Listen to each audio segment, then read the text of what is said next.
लग्न करायचंय, वंशाला दिवाही हवाय, पण त्याआधी स्वतःला एक प्रश्न नक्की विचारा की पुढच्या पिढीसाठी मी काय ठेवलंय. आपल्यासाठी बापजाद्यांनी प्रचंड नॅचरल रिसोर्सेस राखून ठेवले होते.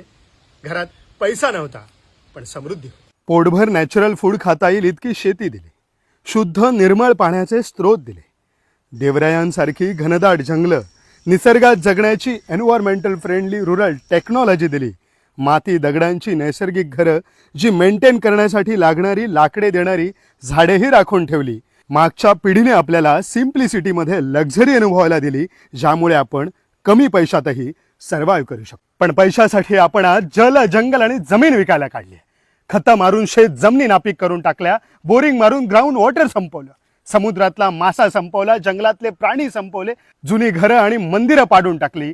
हव्यासापोटी पुढच्या शेकडो पिढ्यांचे रिसोर्सेस आपण आताच संपवून टाकलेत. मग पुढच्या पिढीला आपण काय देणार? डायबेटीस, कॅन्सर सारखे रोग, बोडके डोंगर, प्रदूषित नद्या, कॉन्क्रीटची जंगलं, तापमान वाढ आणि क्लायमेट चेंज. आज आपल्या हातात पैसा खेळतोय आणि डोकी सोशल मीडियाने ट्रॅप केली, त्यामुळे याची जाणीव नाही.